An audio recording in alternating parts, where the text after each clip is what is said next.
Today, we're going to dive into some incredibly profound teachings from the Prophet Muhammad that have been guiding people for, well, centuries.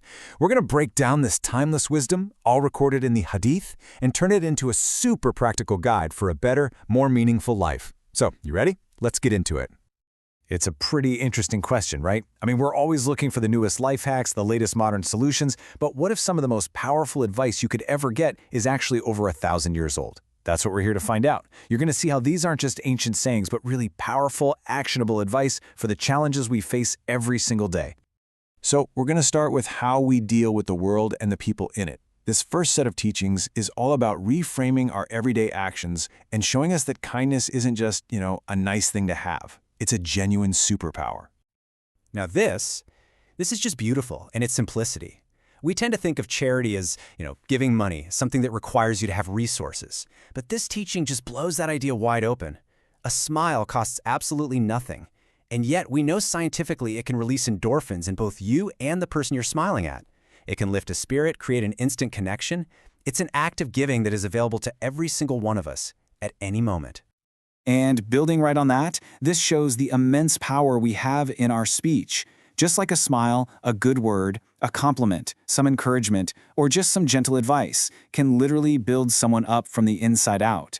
It's another kind of charity that reminds us our words have real weight and they can be a source of light for other people. So you see the pattern here, right? The main point is that the whole concept of charity is incredibly broad. It's not just about these huge, grand gestures. It can be as simple as a smile or a kind word. It's about easing someone's burden, helping others in any way you can, and even showing compassion to all living things. These small daily actions are what really add up to a life of huge, positive impact. Okay, let's talk about mercy. This teaching presents compassion as a kind of spiritual mirror. The mercy you put out into the world is what comes right back to you, not just from other people, but from the divine. It's this beautiful cycle.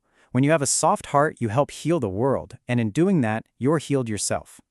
Oof, this one is a real test of character. It's easy to be good to people who are good to us. That's just tit for tat. But true nobility, that next-level character, is found in trying to mend broken ties. It's about reaching out to someone who has pushed you away. Now that takes real strength and forgiveness.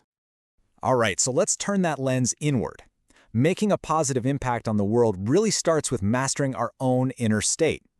This next bunch of teachings is all about building that quiet, unshakable strength from within. This is such a powerful way to redefine what strength even is. Our society often celebrates being the loudest person in the room or winning an argument, but this wisdom teaches that the ultimate display of power isn't controlling other people, it's controlling yourself, especially when you're frustrated or angry. And that's the core idea, right there. Anyone can lash out. That doesn't take much skill. But it takes real discipline, real maturity, and real character to master your emotions. That self-control is the foundation of a peaceful, stable life. It's a kind of strength that no one can ever take away from you. So how do we build this inner strength? The secret sauce is consistency. Forget the grand, one-time gestures. The teaching here is to pick small, positive habits that you can actually stick with every single day. Maybe it's reading one page of a book, doing one small act of kindness, or taking a few minutes to reflect. It's those small but constant deeds that are valued the most. It's the steady, daily effort that truly transforms us over time. Think of these as the pillars that hold up a strong character. First, integrity, fulfilling your trusts and keeping your promises. Second, modesty, which isn't weakness, but a source of dignity. Third, the wisdom to know when to speak and when it's better to just be silent. And finally, understanding that taking care of your physical self is a reflection of taking care of your inner self. Each one is a critical building block for a solid foundation. Okay, so we've looked outward at others and inward at ourselves. Now, let's zoom out. This next set of teachings helps us understand our place in the grand scheme of things, giving us a more spiritual and philosophical view on this journey we call life. What a powerful metaphor. A traveler, well, they don't get too attached to any one inn or city.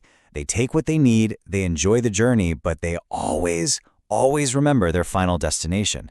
This teaching encourages us to have a healthy detachment from worldly things, reminding us that this life is temporary and our focus should be on the ultimate goal.